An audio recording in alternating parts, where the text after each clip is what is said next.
title of the paper that's being released today in Nature Geoscience.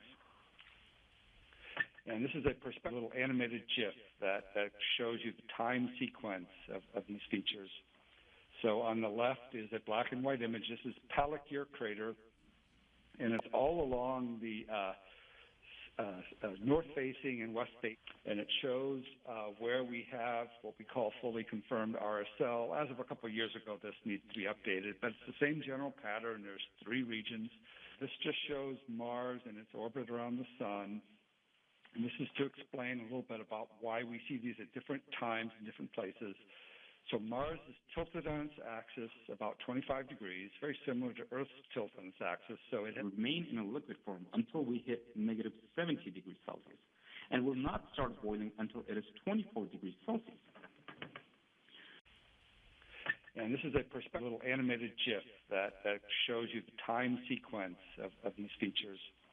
So on the left is a black and white image. This is Palakir Crater, and it's all along the north-facing and west-facing, and this just shows Mars and its orbit around the sun, and this is to explain a little bit about why we see these.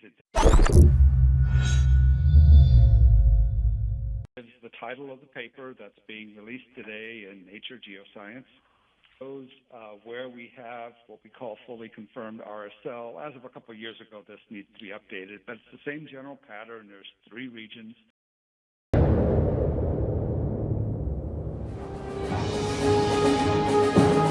Depuis que nous savons que la vie sur Mars a été possible, les scientifiques et les ingénieurs du monde entier se sont lancés un formidable défi.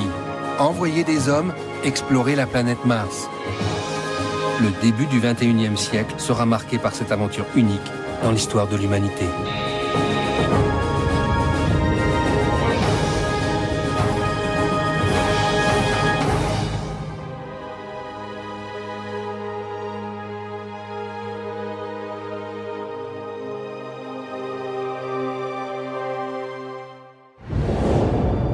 Prêt à l'entrée sur Mars.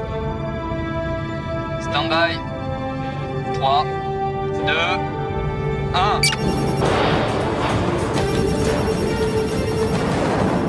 Ouverture du parachute. Largage du parachute de freinage. Moteurs principaux. 103%. 8000 mètres. Ceci ne sera bientôt plus de la science-fiction. Au cours de ce siècle, des êtres humains vont vraiment partir en expédition vers la planète Mars. 7, moins 10 mètres. Train d'atterrissage.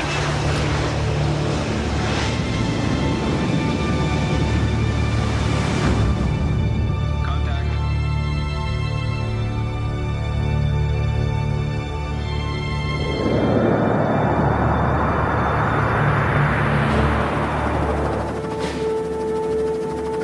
Aujourd'hui sur Terre, le compte à rebours de l'expédition la plus héroïque du XXIe siècle, l'exploration de Mars par les hommes, vient d'être déclenché.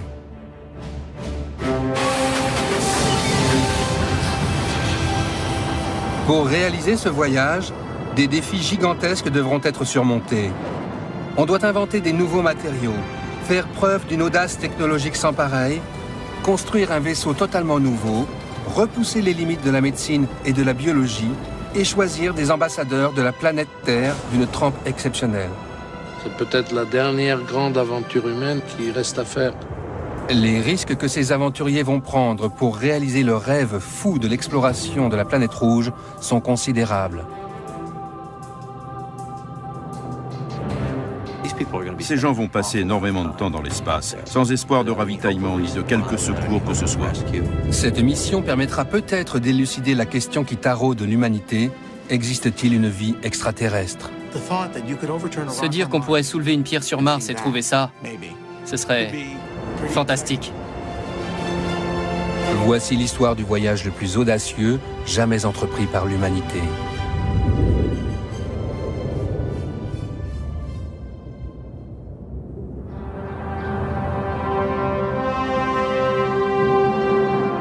L'exploration de la planète rouge a démarré il y a près d'un demi-siècle.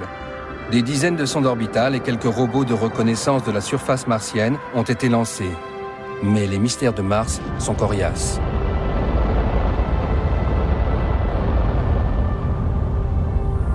En 2003, l'Agence spatiale européenne a envoyé la sonde Mars Express, bourrée d'instruments sophistiqués et dotée d'une caméra stéréoscopique de haute résolution, faire un portrait beaucoup plus précis de la planète la plus proche de la Terre.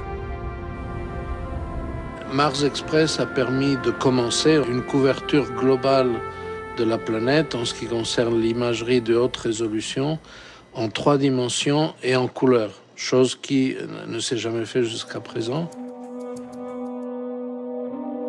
L'inspection de la topographie martienne avec ce niveau de précision jouera un rôle important dans le choix du site d'atterrissage, de même que la localisation de la présence d'eau.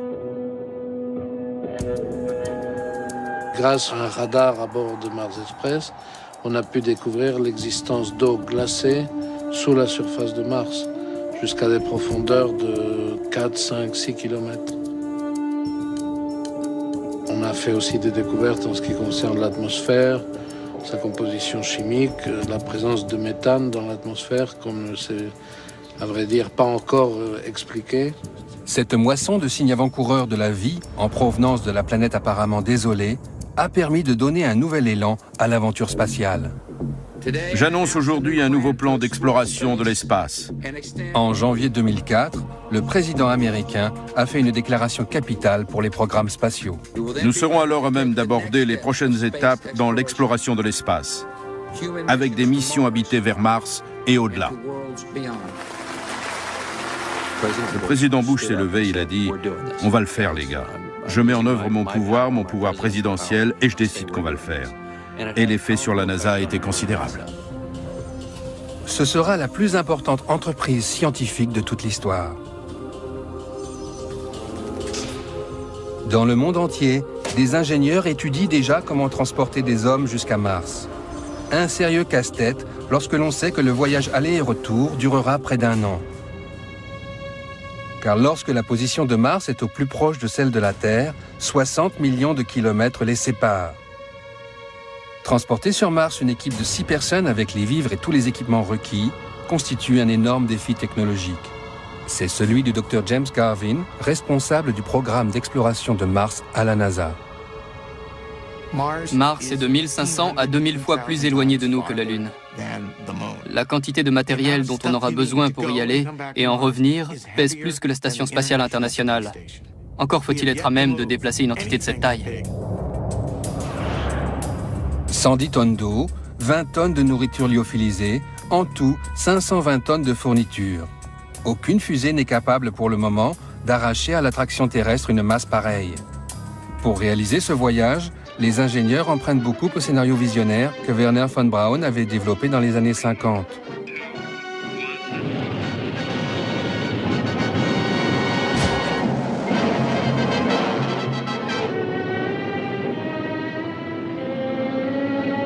Notamment, l'idée de recourir à de multiples lancements pour acheminer sur l'orbite terrestre les éléments du vaisseau de transfert martien avant de l'assembler et de l'envoyer vers Mars.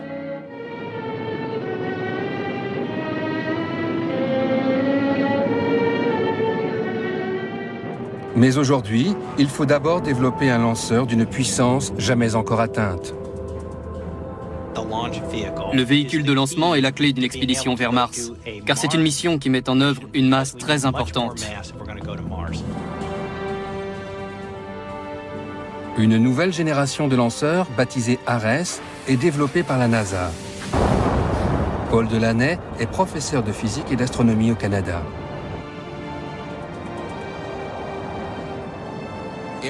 Ares sera le pivot de toute l'opération pour acheminer tous les composants dans l'espace au cours de la préparation du voyage vers Mars.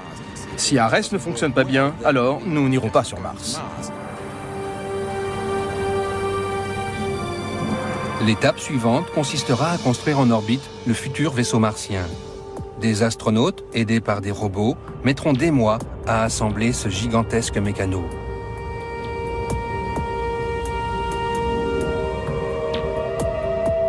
Lorsque le plus grand véhicule de transfert interplanétaire jamais construit sera terminé, 6 astronautes le rejoindront avant d'entamer leur long voyage vers Mars. Conquérir la planète rouge est un projet qui a une longue histoire en Russie. Leur plus puissant groupe aérospatial, Energia, a conçu un véhicule spatial réutilisable à l'image de la navette américaine.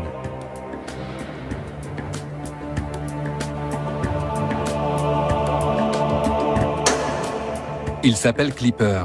C'est le dernier fleuron de l'aéronautique russe, un pari technologique pour transformer l'espace en banlieue de la Terre. Clipper est doté des caractéristiques de navigation de base, mais comme il a des ailes, c'est un planeur. L'atterrissage sera comparable à celui d'un ULM. Le vaisseau Clipper est destiné à transporter des cosmonautes et des charges en orbite terrestre et à s'arrimer au vaisseau spatial interplanétaire.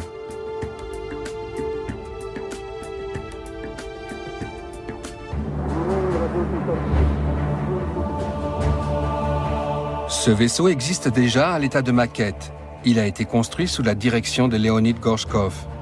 Les techniciens russes peuvent s'appuyer sur une expérience unique en aéronautique, acquise pendant près de 40 ans de vols habités.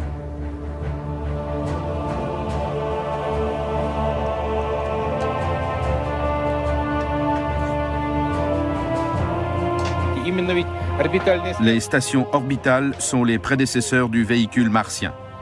Le véritable vaisseau spatial sera plus grand, mais les structures portantes, les arbres et la forme seront les mêmes.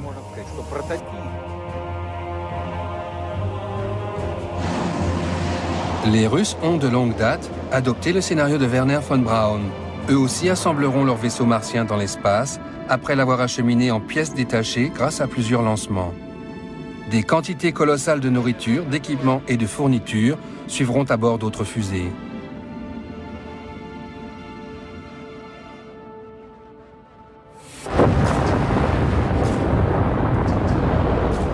On dit qu'une malédiction plane sur les missions vers la planète rouge. 2 tiers d'entre elles ont échoué.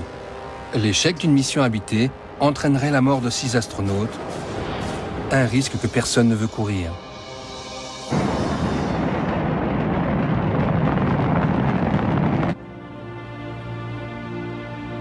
Aujourd'hui, la recherche scientifique et technologique nécessaire à l'exploration de Mars requiert de tels investissements que de nombreux projets sont développés conjointement par plusieurs agences spatiales.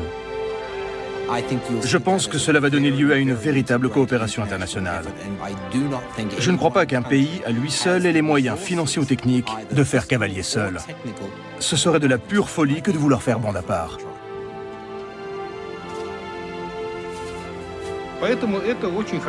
C'est une très bonne chose que la course entre les 2 superpuissances de l'espace, la Russie et les États-Unis, continue. C'est une tendance naturelle que de vouloir être le premier. Une vision que l'énormité des investissements en jeu doit tempérer, selon Didier Schmidt, qui dirige le département sciences de la vie à l'Agence spatiale européenne.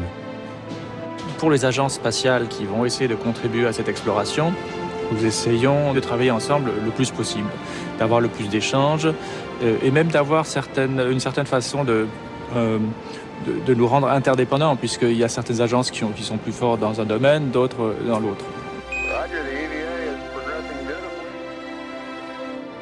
Après avoir remporté la course à la Lune, la NASA a abandonné les vols habités. La dernière mission lunaire remonte à 1972, mais dans la perspective de l'exploration martienne, elle envisage d'y établir un habitat permanent. La Lune est très différente de Mars. Il n'y a pas d'atmosphère. Le sol lunaire est très agressif, c'est comme de la poussière de verre. Mais les opérations développées sur la Lune vont servir pour les opérations pour Mars. On pose d'abord l'habitat ou l'équipage, dans quel ordre on effectue les opérations de SAS, est-ce qu'on cherche plutôt un coin à l'ombre, est-ce qu'on s'enterre en partie. Toutes ces questions à caractère opérationnel sont intéressantes et on peut les résoudre sur la Lune avant d'aller vers Mars. Mais le choix de la fenêtre de tir sera déterminant pour la réussite de la mission. Tout cela est d'une précision inimaginable.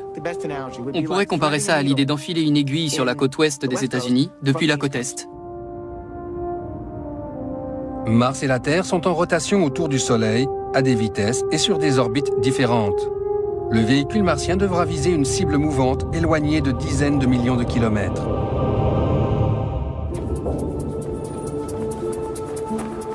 À l'Agence spatiale européenne, comme dans les autres agences, on cherche à établir la meilleure trajectoire possible.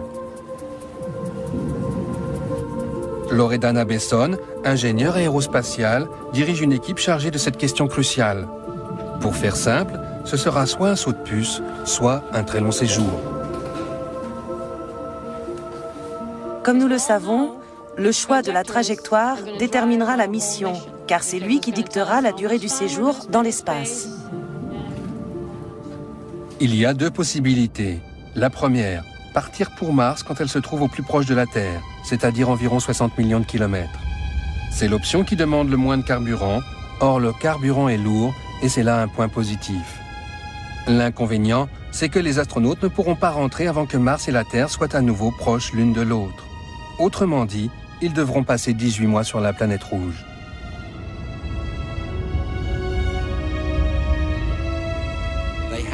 Ils devront attendre que la mécanique céleste se réaligne, si j'ose dire. Il faut que la Terre et Mars soient au bon endroit au bon moment pour que le véhicule puisse s'en retourner en toute sécurité vers la Terre.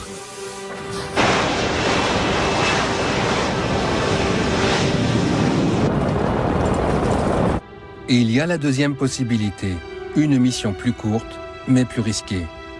Le vaisseau spatial frôle Vénus et se sert de la gravité de la planète comme d'un lance-pierre, afin d'économiser du carburant. Mais le créneau qui permet de se caler sur Vénus est très bref. Si les astronautes le manquent, ils ne reviendront jamais. Il n'y a rien qui nous ramènera sur Terre. Les planètes se déplacent trop vite et nos fusées sont trop petites. À l'ESA, on pense que la deuxième option est trop risquée. Les astronautes devront donc passer 18 mois sur Mars sans pouvoir modifier la date de leur retour. 2, 1, and liftoff of Space Shuttle Discovery, beginning America's... La première phase de toutes les missions, le décollage, est essentielle. C'est la poussée développée par le lanceur qui arrache la fusée à l'attraction terrestre.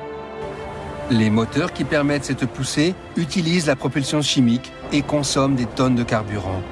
Or, dans l'espace, le poids est l'ennemi numéro 1. Stan Borowski, ingénieur à la NASA, travaille sur un système de propulsion nucléaire qui offrirait l'avantage d'éliminer les problèmes de masse causés par les propulseurs conventionnels. L'avantage du nucléaire, c'est qu'il est 2 fois plus performant que les meilleures fusées à propulsion chimique. C'est-à-dire qu'il faut moins de carburant et moins de lanceurs lourds. Sur le papier, l'hypothèse est séduisante. Moins de rotation entre la Terre et l'orbite où on doit assembler le vaisseau représente beaucoup d'économies. Si on envisage une exploration spatiale durable, la propulsion nucléaire représente sur le long terme une solution plus efficace, surtout si l'on veut ouvrir le système solaire à l'humanité. Mars 1, prêt pour injection transmartienne. Reçu. Prêt pour la mise à feu. Quelques jours après avoir quitté l'orbite terrestre, le premier équipage en route pour Mars dépassera la frontière, au-delà de laquelle jamais aucun être humain ne s'est aventuré. Les astronautes qui étaient sur la Lune n'étaient qu'à quelques heures de la Terre si, à un moment donné, ils devaient interrompre leur mission et décider de rentrer. Mais on ne peut pas, en partance vers Mars, au milieu du voyage, se dire « j'arrête, je fais demi-tour là, maintenant, et je commence à prendre de la vitesse pour revenir ». C'est pas possible. Si la moindre panne survient, l'équipage disparaîtra à tout jamais dans les profondeurs de l'espace. L'histoire de l'exploration spatiale est marquée par plusieurs tragédies.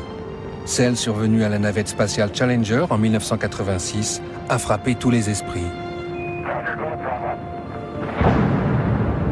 On a vu malheureusement 2 accidents de la navette américaine. C'est une réalité. Plus la technologie avance, plus les choses sont compliquées. Une mission martienne est extrêmement compliquée.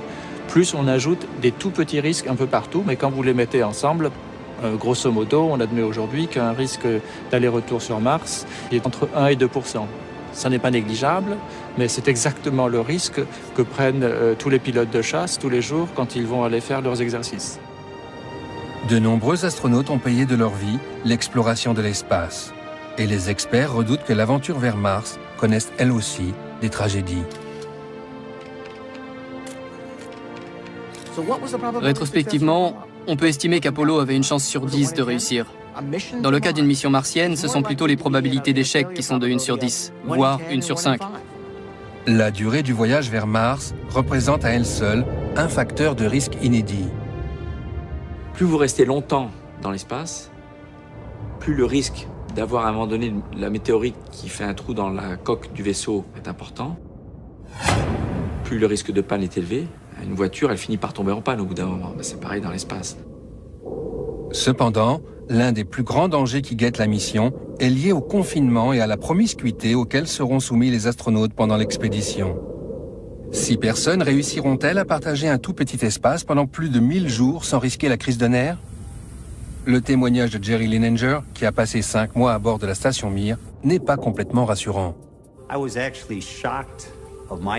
Pendant la période que j'ai passée sur Mir, ça a été un choc de constater combien je me suis senti isolé, coupé du monde, seul avec moi-même, et aussi de me rendre compte à quel point j'étais vulnérable.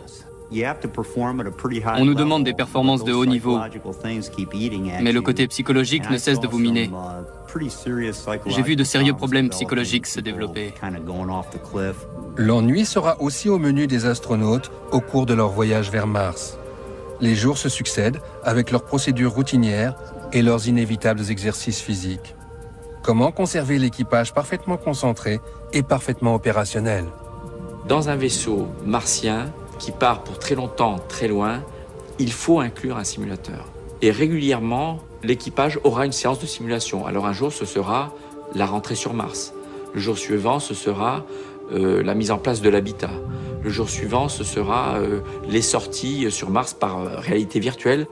L'équipage revivra à l'avance, régulièrement, les tâches critiques qui l'attendent 6 mois plus tard ou 10 mois plus tard. Les Russes ont développé des batteries de test pour éprouver la résistance psychologique de leurs cosmonautes. Celui-ci, privé de sommeil pendant 3 jours, est soumis au rythme de tâches répétitives 24 heures sur 24. Mais la question cruciale selon les experts, c'est surtout la compatibilité des profils des membres de l'équipage. Si l'on peut résoudre le problème de réunir un équipage idéal, la mission martienne sera couronnée de succès. Si nous commettons une erreur, surgiront des conflits qui tueront l'équipage aussi sûrement qu'une maladie. Parmi les rares situations analogues sur Terre, il y a les missions scientifiques qui se déroulent en Antarctique. La station franco-italienne Concordia combine plusieurs caractéristiques intéressantes. L'isolement dans un milieu hostile et une équipe restreinte de scientifiques confinés pendant plus de 12 mois.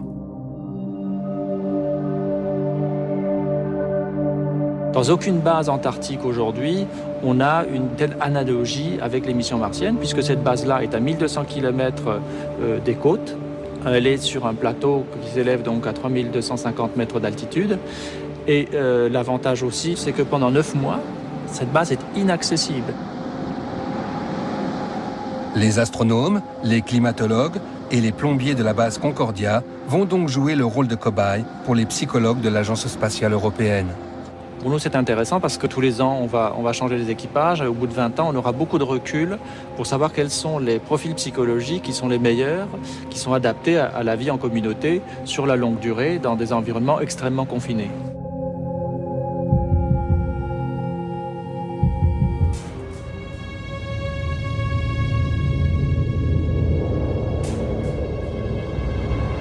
Si les menaces d'ordre psychologique sont sérieuses, les conséquences d'un aussi long séjour en apesanteur sont dévastatrices pour le corps. Les os se fragilisent et les muscles s'affaiblissent de façon spectaculaire. Un homme de 40 à 45 ans faisant l'aller-retour sur Mars reviendrait avec l'ossature d'un individu de 90 ans. L'apesanteur a des conséquences extrêmement néfastes sur le squelette des astronautes. Sur un mois, on a à peu près une perte osseuse d'environ 1%, ce qui est un phénomène qui ne ralentit pas. C'est-à-dire qu'au bout de 6 mois, vous aurez 6% de masse osseuse en moins. Ce qui est beaucoup plus inquiétant, c'est que la microstructure de l'os change, ce qui fait qu'au bout de 6, 7, 8 mois, on a un réel risque de ce qu'on appelle les fractures de fatigue. Des contre-mesures devront être élaborées pour maintenir les os dans un état suffisamment solide. Mais il faudra aussi lutter contre les effets qui affectent les muscles. Et d'après Jerry Linenger, qui a passé 132 jours à bord de la station Mir, les conséquences sont là aussi redoutables. Ça m'a fait un choc quand je me suis rendu compte que j'avais perdu 65% de ma force et 13 à 14% de ma masse osseuse au niveau des membres inférieurs. Le moyen le plus efficace de lutter contre les méfaits de l'apesanteur consiste à créer de la gravité artificiellement dans le vaisseau. Stan Borowski planche sur une solution, mettre le vaisseau en rotation dans l'espace comme une hélice. Après la mise à feu primaire pour s'arracher à l'attraction terrestre, on largue le réservoir à combustible. Alors on positionne le véhicule en se servant des petits propulseurs situés à l'arrière et à l'avant du vaisseau pour le faire tourner comme l'hélice d'un avion. Ce faisant, nous pourrions créer une gravité artificielle pour l'équipage. Sans recréer la gravité artificielle à bord d'un vaisseau, on ne peut pas pallier à tous les effets secondaires et tous les effets néfastes sur l'équipage du point de vue de la santé. C'est essentiel de refaire au moins la gravité 1G, sinon plus. Les dégâts causés par l'apesanteur sont bien plus faciles à maîtriser que les menaces qui planent à l'extérieur du vaisseau spatial, tout particulièrement les énormes tempêtes solaires et le rayonnement cosmique. Ces deux sources de radiation risquent de provoquer des dégâts considérables chez les astronautes qui vont transiter pendant près d'1 an dans l'espace. Leurs corps seront littéralement bombardés par une variété de projectiles invisibles. Alors les radiations, c'est très souvent soit des ondes électromagnétiques ou alors des particules à très haute vitesse qui vont casser des fragments de gènes, qui vont même casser complètement des chromosomes en fonction de la vitesse et donc de la matière initiale qui va arriver dans une cellule.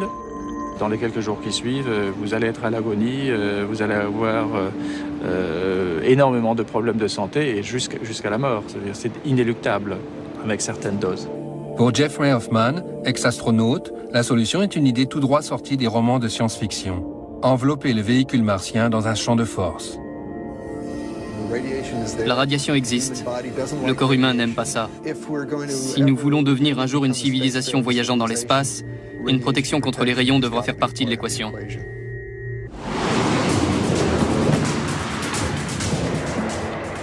Quels seront les candidats prêts à affronter les dangers de cette nouvelle aventure spatiale?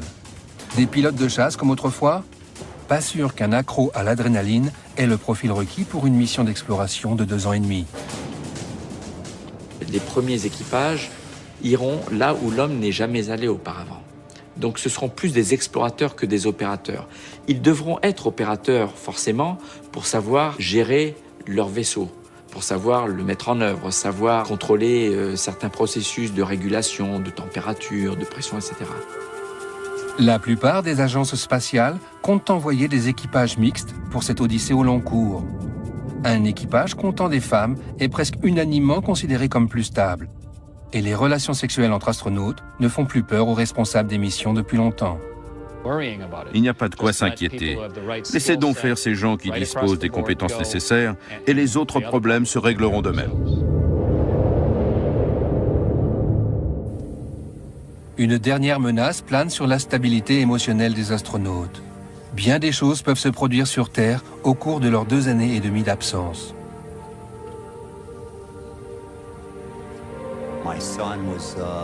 Mon fils avait un peu plus d'1 an et demi. Ma femme était enceinte. Et la question qui se pose, c'est « Et s'il arrivait quelque chose à votre famille sur Terre, est-ce qu'on va vous envoyer un message vous annonçant que vous avez perdu votre fils ?» Ce serait dur. J'en ai la gorge serrée rien que d'y penser. À mesure que le vaisseau s'éloigne de la Terre, les astronautes ne peuvent plus compter que sur eux-mêmes. Aujourd'hui, autour de la Terre, à bord de la Station spatiale internationale, où les astronautes qui étaient sur la Lune, à 1 seconde près, peuvent poser une question et avoir dans la foulée la réponse. Il peut y avoir un échange. Alors que l'équipage qui partira vers Mars lancera comme ça, dans le vide, une question, et il faudra attendre parfois jusqu'à 40 minutes la réponse.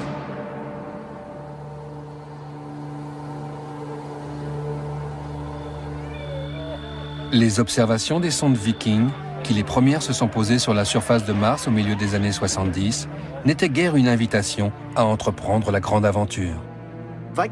Viking a mené des expériences pour déterminer la présence de vie, c'est-à-dire de vie microbienne. Et à l'issue de la mission, il semblait bien que Mars fût un désert stérile et polaire.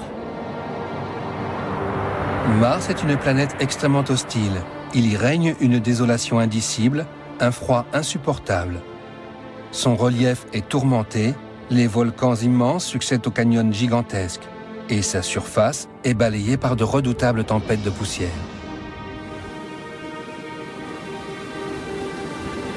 De monstrueux tourbillons de poussière s'élancent jusqu'à 80 km dans l'atmosphère. Impossible pour un véhicule spatial habité d'atterrir lors d'une de ces redoutables tornades. Aussi sur Terre, des chasseurs de tornades peu conventionnels aident la NASA à en apprendre un peu plus long sur ces dangers. Hey Steve, tu vois ce qui se passe sur la gauche?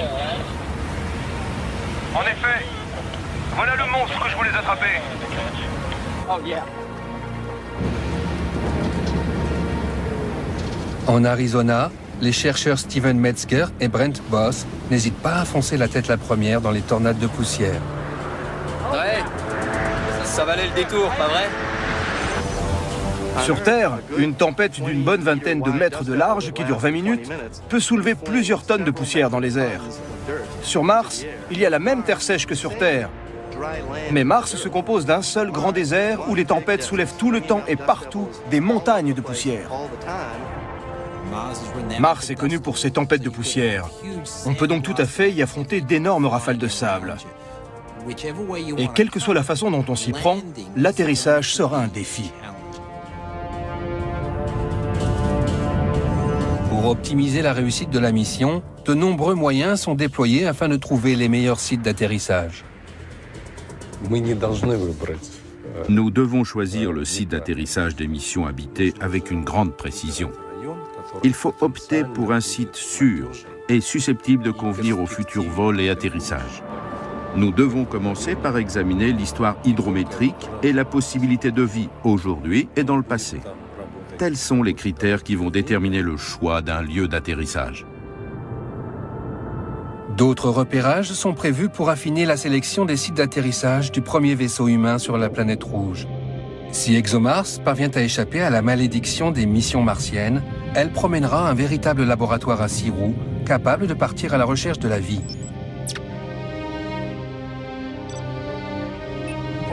On se trouve alors en orbite et on attend les meilleures conditions pour nous poser. Sur Mars, il y a des saisons avec de gigantesques tempêtes de poussière.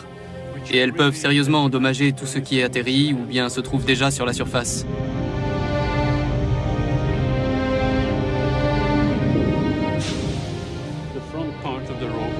La partie avant du rover est un vrai laboratoire scientifique, avec des instruments sophistiqués fournis par des scientifiques du monde entier, pas seulement des Européens.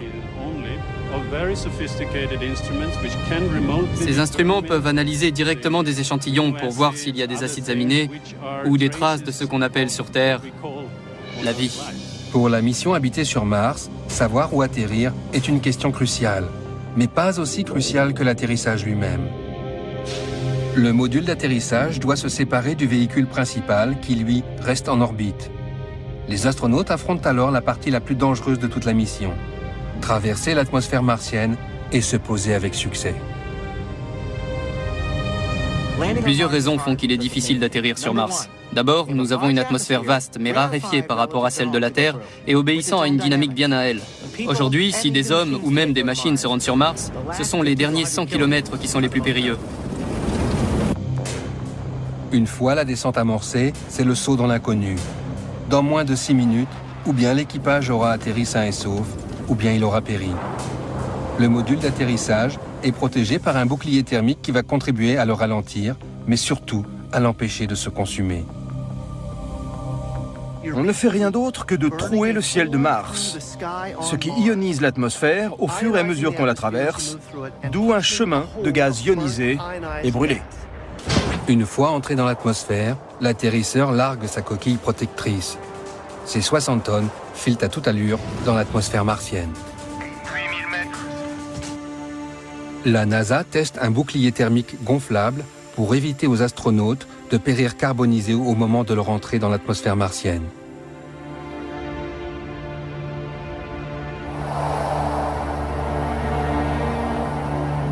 Compris, on passe en mode secondaire. On prend le vent.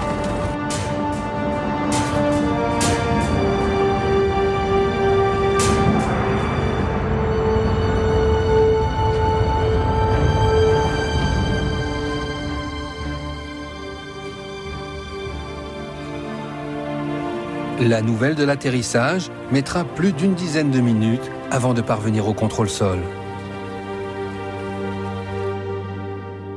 En fait, nous devrons fonctionner hors circuit, ce qui signifie que les contacts avec la Terre, Houston, l'Europe ou qui que ce soit ne nous seront d'aucune aide. Nous serons livrés à nous-mêmes. Vous avez le feu vert pour la sortie. Reçu, j'abaisse la poignée.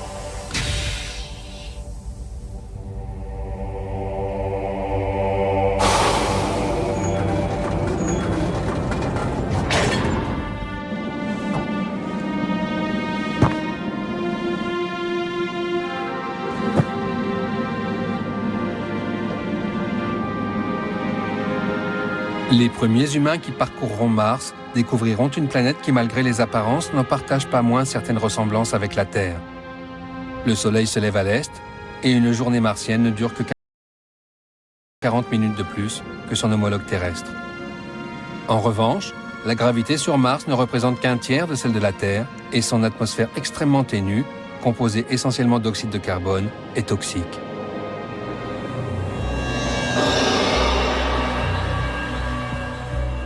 Lorsque les astronautes quitteront la protection de leur base, ils feront face aux redoutables conditions de l'atmosphère martienne.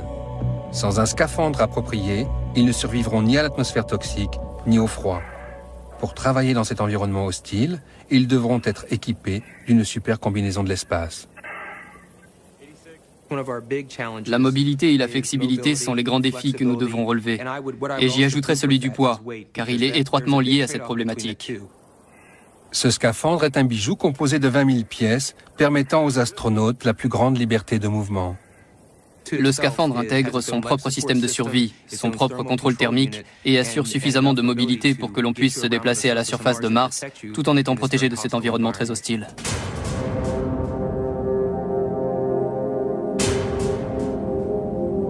La mission principale des astronautes consistera à partir à la recherche de traces de vie.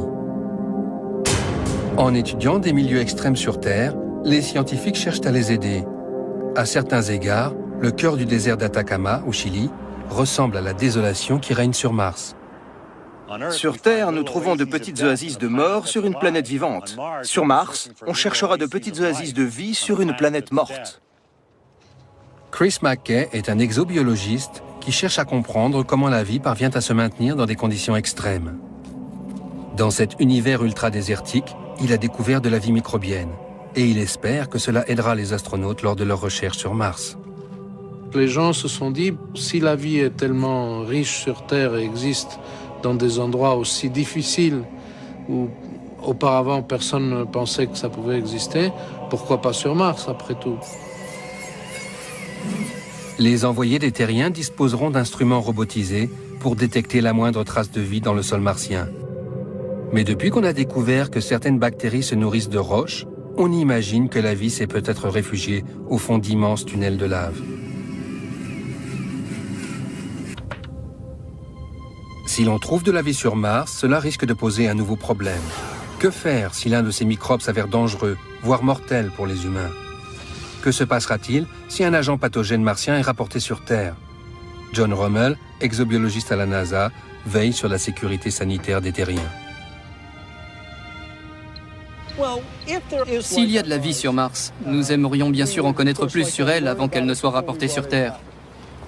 Il y a peu de chances pour que cela soit un risque pathogène pour les humains, mais il pourrait s'agir d'un microbe que notre système immunitaire ne sache pas reconnaître, ou de quelque chose qui pose problème à l'environnement. C'est pourquoi nous tenons à ce que ces choses-là soient rapportées en toute sécurité. Afin d'éviter toute contamination, les astronautes devront observer une période de quarantaine à leur retour de Mars, comme les héros de la conquête de la Lune l'ont fait avant eux. Après 2 ans et demi loin de leur famille, il leur faudra tenir bon encore quelques temps dans une unité de confinement. Qui dit trace de vie sur une autre planète, ça veut dire quelque chose qu'on ne connaît, mais alors pas du tout. On ne sait pas quel est le danger, mais on a la quasi-certitude qu'il y a un danger. Pendant ce temps, dans le Grand Nord canadien, Pascal Lee, chercheur à la NASA, teste les meilleurs scénarios de la recherche de l'eau sur Mars. Partout sur Terre où il y a de l'eau, il y a de la vie. Il pourrait même y avoir encore de la vie sur Mars aujourd'hui, à condition qu'on y découvre de l'eau liquide.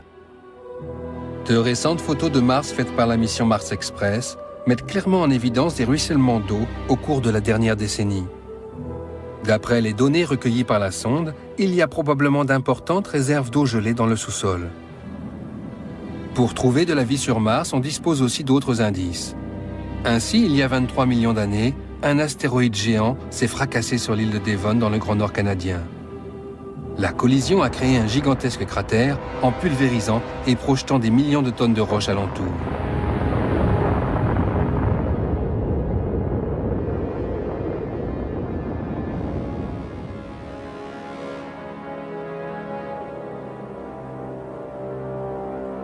C'est dans un endroit encore plus désolé, en Antarctique, qu'une expédition scientifique a fait en 1996 une découverte capitale, une petite météorite martienne.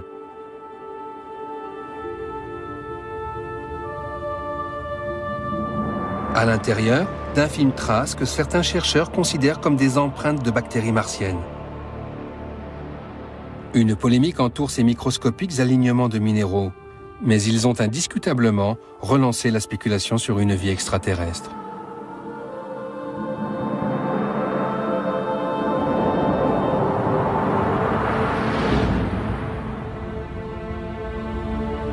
Il y a des millions d'années, la Terre n'était pas la seule planète bleue du système solaire.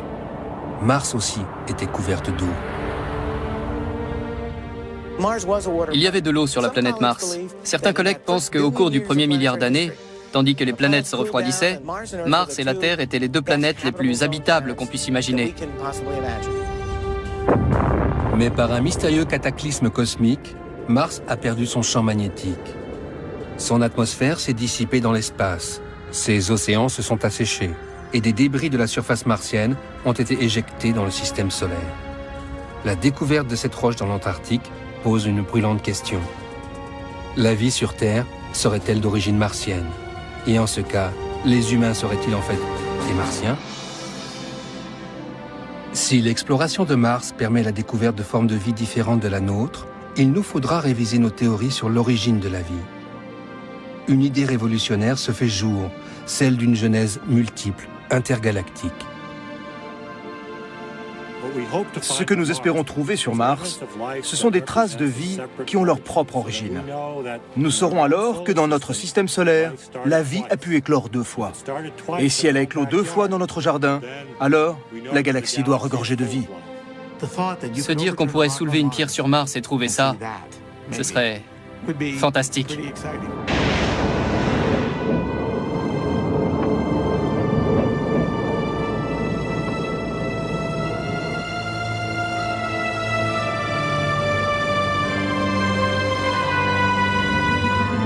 La base martienne du XXIe siècle deviendra une petite colonie, réalisant ce rêve humain d'habiter un territoire jadis interdit. Ce premier voyage sera peut-être le premier pas vers une occupation humaine de Mars.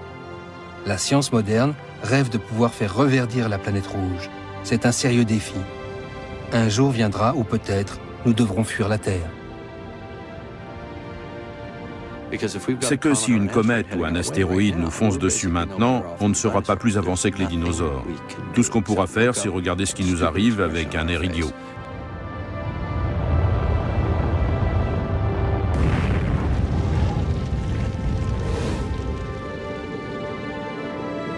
Exploration, connaissance et recherche de vie dans l'univers.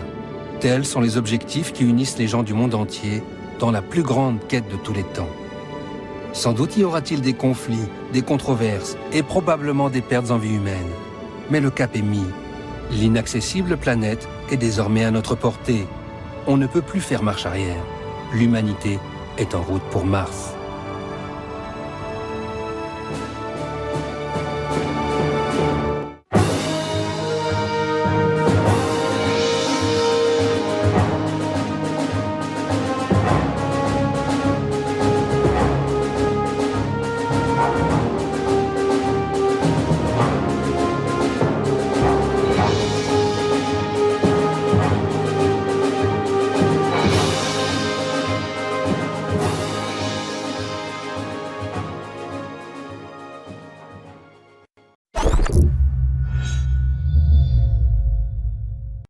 Title of the paper that's being released today in Nature Geoscience.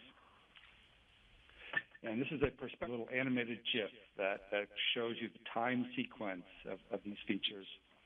So on the left is a black and white image. This is Pallikier crater and it's all along the north-facing and west-facing, and it shows where we have what we call fully confirmed RSL. As of a couple of years ago, this needs to be updated, but it's the same general pattern. There's 3 regions. This just shows Mars and its orbit around the sun, and this is to explain a little bit about why we see these at different times in different places. So Mars is tilted on its axis about 25 degrees, very similar to Earth's tilt on its axis. So it will remain in a liquid form until we hit negative 70 degrees Celsius, and will not start boiling until it is 24 degrees Celsius. And this is a little animated GIF that shows you the time sequence of these features. So on the left is a black and white image. This is Pallikier crater, and it's all along the north-facing and west-facing, and this just shows Mars and its orbit around the sun, and this is to explain a little bit about why we see these at the title of the paper that's being released today in Nature Geoscience. Shows where we have what we call fully confirmed RSL. As of a couple of years ago, this needs to be updated, but it's the same general pattern. There's 3 regions.